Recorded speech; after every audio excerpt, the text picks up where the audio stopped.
Gostaria de convidá-los a abrirem as suas Bíblias no Evangelho escrito por Marcos, capítulo de número 8.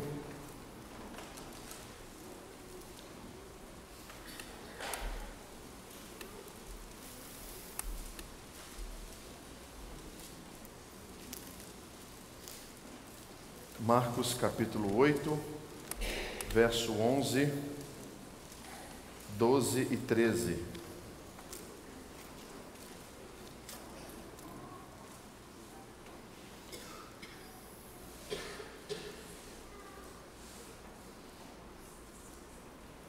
E saindo os fariseus, puseram-se a discutir com ele, e tentando-o, pediram-lhe um sinal do céu. Jesus, porém, arrancou do íntimo do seu espírito um gemido e disse: por que pede esta geração um sinal? Em verdade vos digo que esta geração não se lhe dará sinal algum. E deixando-os, tornou a embarcar e foi para o outro lado. Senhor, eu peço a tua bênção sobre a exposição dessa mensagem, desse texto nessa manhã. Eu peço, Deus, para que a minha limitação não impeça que o Senhor trabalhe com aqueles a quem o Senhor deseja trabalhar. Usa-me, Deus, como um vaso cheio do teu Santo Espírito, a derramar, a inundar sobre todos aqueles e aquelas que o Senhor deseja trabalhar, falar, confortar, confrontar, consolar nessa manhã.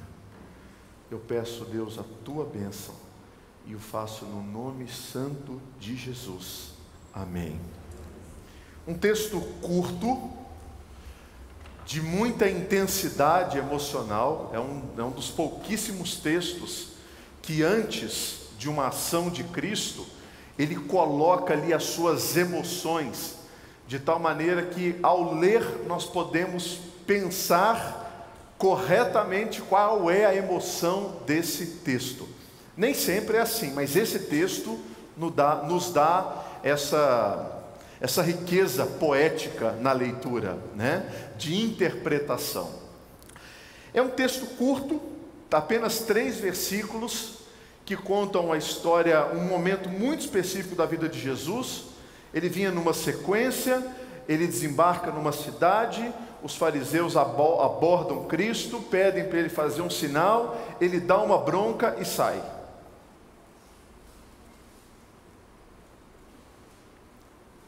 Sem dar maiores satisfações. O que esses homens queriam? Um sinal. Eles queriam um sinal. Se você olhar para a sua Bíblia e voltar, né? Olha para o contexto anterior dos versículos de número 1 a 10. Qual é o título que está aí na sua Bíblia? A segunda multiplicação dos pães e dos peixes. Tinha acabado de acontecer. Volta um pouquinho, capítulo 7, 31 a 37. Qual é o título que está aí? A cura de um surdo e gago. Sobe mais um contexto, 24 a 30. O título está: a mulher cirofenícia, mas Cristo expulsa o demônio da sua filha. 3 sequências de sinais. E aí Cristo já devia estar bem exausto, porque não foram sinais assim, faz um aqui, dobra a esquina, faz outro ali, dobra a esquina, faz outro ali. Não, porque a multiplicação dos pães diz que aquela multidão já estava com ele há 3 dias. Mas foram 3 sinais registrados consecutivamente. E aí Cristo desembarca do outro lado do rio,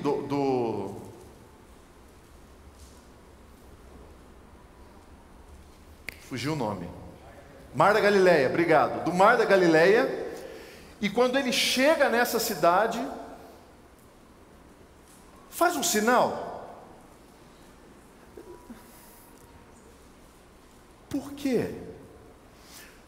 Por que que algumas vezes nós desejamos insistentemente que Deus nos prove alguma coisa pelos sinais? Por que que quando nós estamos prestes a tomar uma decisão, muda, não muda, casa, não casa, Deus, me dá um sinal. Que sinal você quer? Receber no seu celular uma notificação, um WhatsApp de Deus dizendo: case, mude, vá, trabalhe, aceite, não aceite. Mas Deus, o Senhor não me ama, por favor, me dá um sinal. Quem vive em busca de sinais, vive como essa criança, que não amadurece, que não sai do seu reduto de segurança, só olhando, buscando sinais de Deus para dar o próximo passo. Os sinais não era uma demonstração de Deus para todo mundo. Para quem era? Já já eu te falo. Mas a ideia nessa manhã é conduzir você para nos tirar dessa obstinação pelos sinais de Deus, como se Ele fosse um agente da CET, nos orientando, dizendo: não, vai para cá, não, parou, vai para cá, não, parou, agora não pode, agora tem que esperar.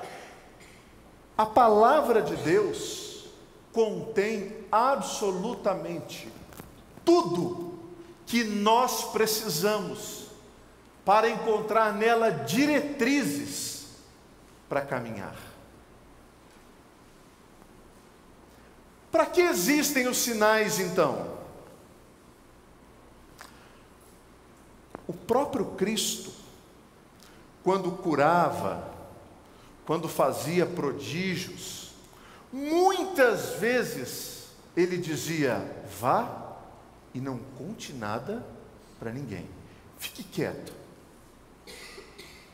Quando ele cura os 10 leprosos, para um deles ele diz: se apresenta ao sumo sacerdote e fique quieto, não fale mais nada. Pastor, para que existem então os sinais? Para diversas coisas, e eles mostram e revelam muito mais acerca de nós do que acerca de Deus. Os sinais revelam muito mais acerca de nós do que acerca do próprio Deus. O que ele revela acerca de nós?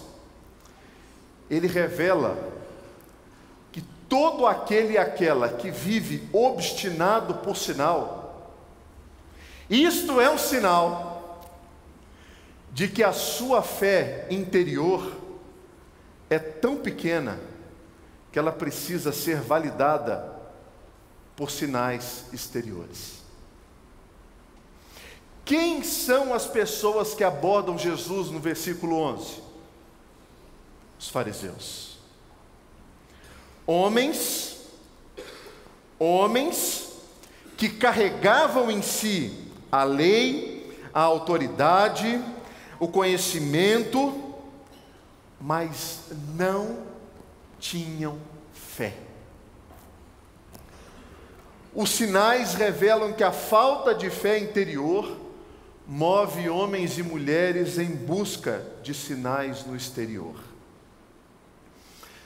Eu lembro de uma história que foi contada por um amigo, estava fazendo uma excursão daquelas que você vai para Israel, Egito, e uma das paradas no Egito era num mosteiro que ficava isolado da cidade, que já estava lá há mais de 1000 anos, sendo sustentado por monges que viviam integralmente uma vida espiritual, devotada ao Senhor. E eles passaram um dia naquele mosteiro.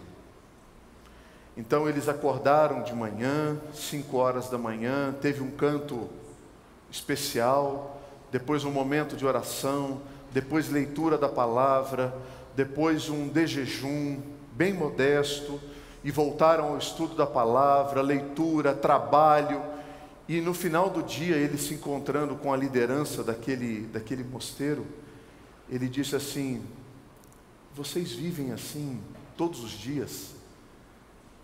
E ele disse: sim, todos os dias, essa é a nossa prática de vida. Nós servimos a Deus e servimos a nossa comunidade mais próxima aqui. E aí uma das pessoas daquela excursão perguntou para o líder daquele mosteiro: puxa, tendo uma vida assim, quantos sinais, quantos milagres vocês já vivenciaram e já experimentaram aqui? Aí aquele homem abaixou a cabeça e: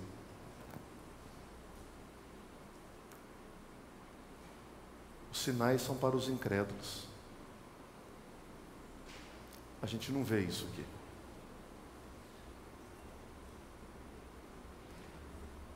Para quem Cristo fazia os sinais?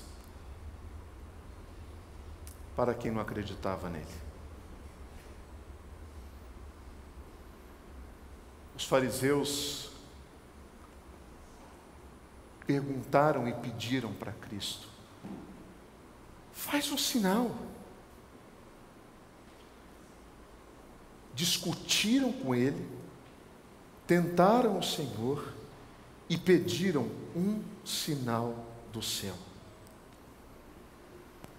No versículo 11, diz que pedir sinais a Cristo, como os fariseus pediram, era tentá-lo.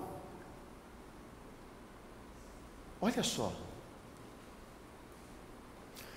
Quem foi o outro que pediu sinal a Cristo?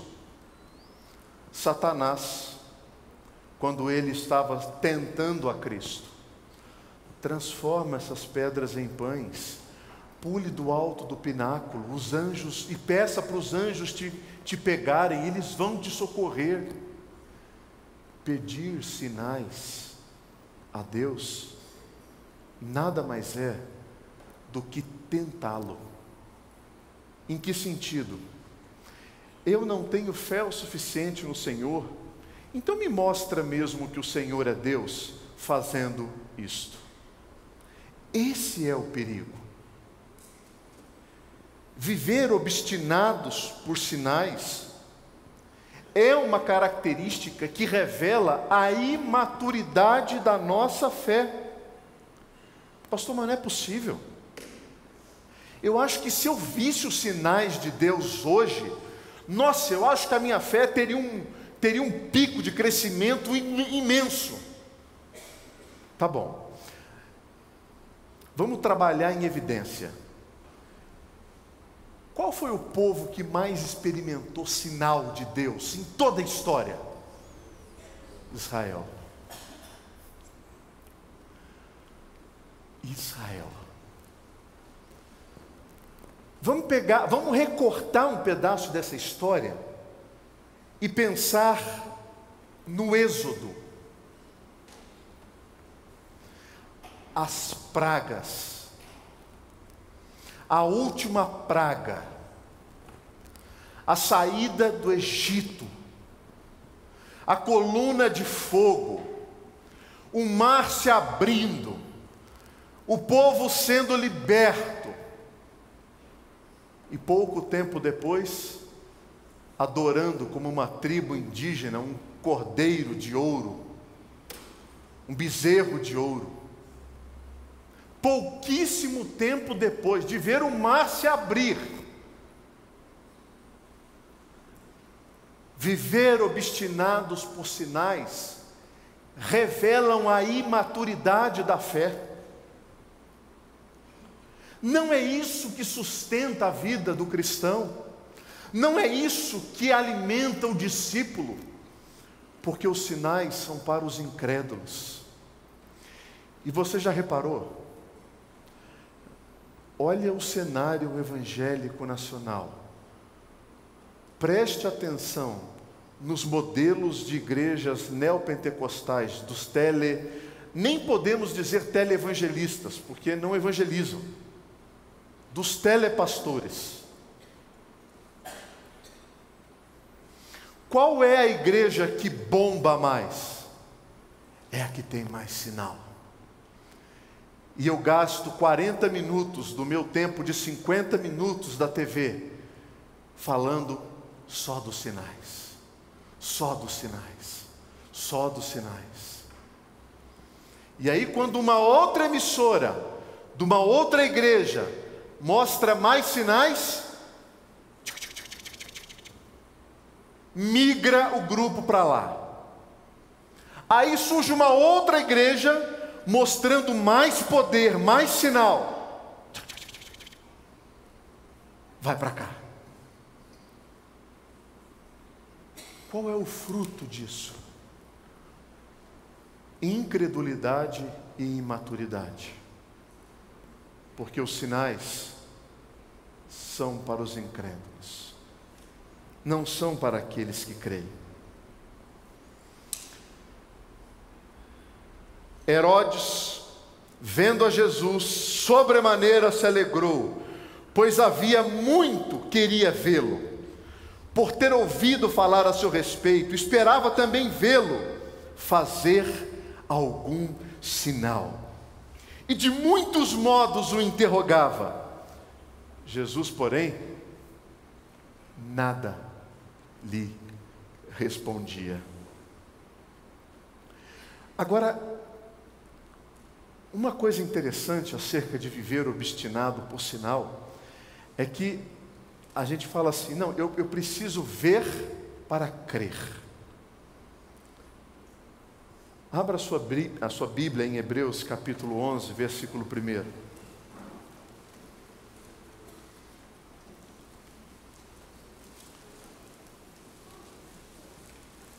Hebreus capítulo 11, versículo 1.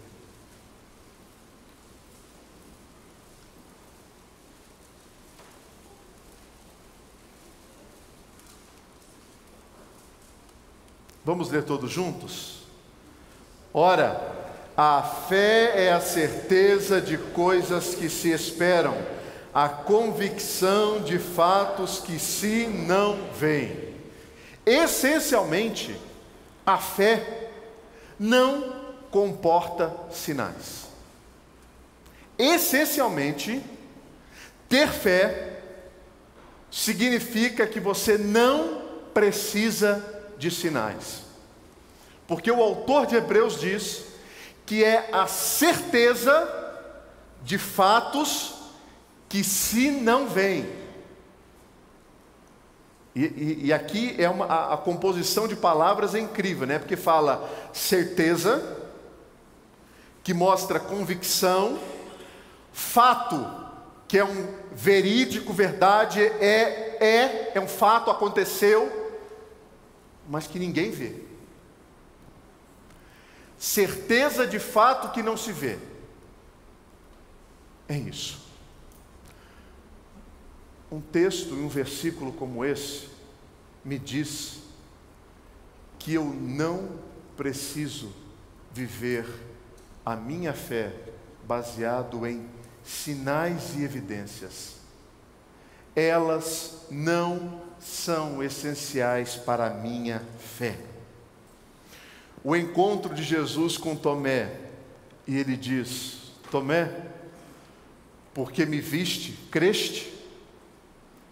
Bem-aventurados aqueles que não viram e creram. nós. Mesmo que a gente tenha aquela convicção assim, mas eu acho que se eu tivesse visto. Mas Jesus está dizendo, bem-aventurado aqueles que não viram e creram. Em João, se porventura não vires sinais e prodígios, de modo nenhum crereis. Percebe? Quando nós desenvolvemos uma vida baseada exclusivamente em sinais, nós mostramos imaturidade, incredulidade, e estamos indo na contramão do que a Bíblia diz ser a fé. Sabe por quê? Porque o justo viverá pela fé. O justo viverá pela fé. O justo não vive pelo que vê, ele vive pelo que crê. Este é o nosso papel. Neste mundo tão obstinado por sinais, nós precisamos ter consciência de que o nosso papel bíblico é entender que nós não precisamos de sinais. A história de Israel nos revela que, a despeito de todos os sinais que eles viram Deus fazer no deserto, os israelitas não responderam com adoração e amor, mas eles responderam com medo e com uma rebelião declarada. Sabe por quê? Porque os sinais, eles são relatados na Escritura Sagrada, pela história de Israel, quase que sendo um vício. Um vício. Deus faz, Deus abra, Deus transforma, Deus liberte, Deus refresque, Deus esquente, Deus não desgaste. E quando essas coisas começam a acontecer? E quando o mar não abre? E quando o sol não é aplacado? E quando a sede não é saciada? E quando a fome não é estancada com abundância de alimento? E quando as vestes se desgastam? E quando a enfermidade vem? E quando a morte bate a porta? Como viver em situações como essa? Sem sinal. O justo viverá pela fé. O justo viverá pela fé. Pastor, nós não precisamos de nenhum sinal? Precisamos. Um só. Um só sinal. Então, alguns escribas e fariseus replicaram: Mestre, queremos ver da tua parte algum sinal. Ele, porém, respondeu: Geração má e adúltera pede um sinal, mas nenhum sinal lhe será dado.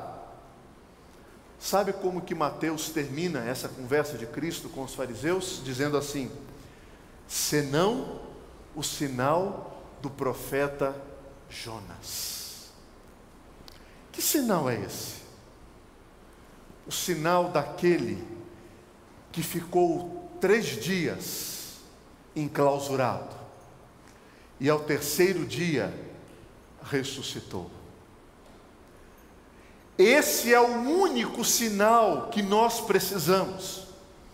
O sinal de que Cristo ressuscitou, de que a nossa fé está amparada, está guardada, alicerçada, sustentada na ressurreição do Cordeiro de Deus. Esse é o sinal que nós precisamos. Nenhum outro mais é suficiente, nenhum outro mais é necessário, nenhum outro mais nos basta, senão o sinal de que Cristo ressuscitou. Porque assim como esteve Jonas 3 dias e 3 noites no ventre do grande peixe, assim o Filho do Homem estará 3 dias e 3 noites no coração da terra. Esse é o único sinal que nos basta. Este é o sinal dado por Deus. Porque se nós cremos na capacidade que Ele teve de vencer a morte, todos os outros sinais são insignificantes perto deste. Todos são menores, não são necessários. Um autor chamado Larry Crabb, num livro Chega de Regras, ele fala de 4 enganos que pessoas que vivem em busca de bênçãos e sinais acarretam ao longo da sua vida. Primeiro, isso gera confusão e pressão. Por quê? Porque se eu não conseguir o sucesso e o milagre que eu esperava, qual é o meu pensamento acerca disso? É muito provável que eu pense assim, ou que eu ore assim: Deus, o que você quer que eu faça para que eu obtenha o que eu quero? É só você dizer que eu faço. Se eu não consigo o que eu quero, eu tendo a achar que eu não consegui porque eu falhei. E se eu falhei, eu preciso dizer para Deus o que eu tenho que fazer para que eu consiga o que eu quero. Isso faz com que cristãos vivam uma vida de pressão e de confusão. Segundo, isso enfraquece absurdamente a sua imagem acerca de Deus, a sua perspectiva acerca de Deus. Porque se a vida cristã, ela é bênção, quando vier as frustrações, nós concluímos que eu não estava vivendo como Deus quer que eu viva. Por exemplo, câncer é coisa do diabo, depressão é coisa do diabo, bipolaridade é coisa do diabo, borderline é coisa do diabo. E aí? E aí?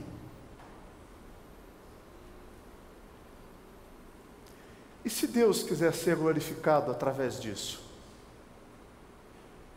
Uma vida baseada em busca de bênçãos jamais consegue entender que isso é para a glória de Deus.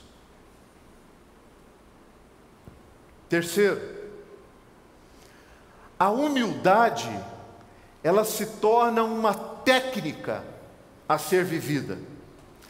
A humildade passa a ser uma manobra para conseguir aquilo que eu quero. E biblicamente isso está no livro de Oséias, quando ele diz assim: vinde, voltemos ao Senhor, Ele nos feriu e nos sarará. Mas Deus responde: o vosso amor é como um orvalho, que vem pela manhã e logo passa. Percebe? Falsa humildade para orar de maneira piedosa e viver de maneira pecaminosa. Tudo isso para tentar manipular a Deus. E por fim, nós desenvolvemos uma visão errada dos nossos problemas. Satanizamos, transferimos a culpa, o outro é culpado, a outra é culpada, o cônjuge é o culpado, o filho é o culpado, o chefe é o culpado, o governo é o culpado, o pastor é o culpado, todos são culpados, menos você. Menos você. Todo mundo é errado. Você é uma vítima dessa sociedade cruel que te envolve. Esses são os 4 sintomas e reações de quem vive uma fé em busca de bênçãos. E eu quero concluir essa mensagem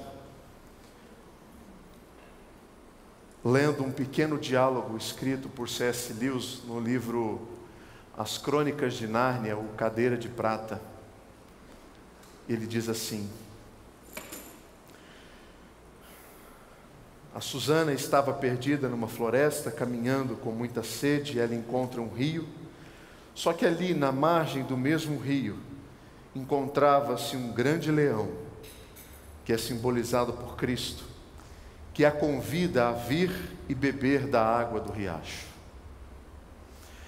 E ela diz assim para o leão: você promete que você não fará nada comigo?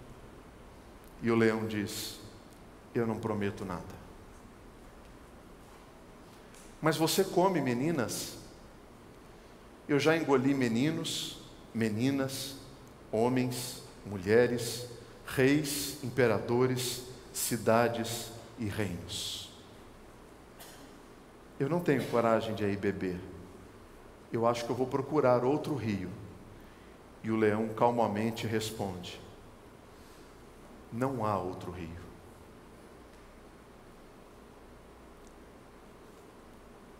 Como você quer viver a sua vida? Obstinado por sinais?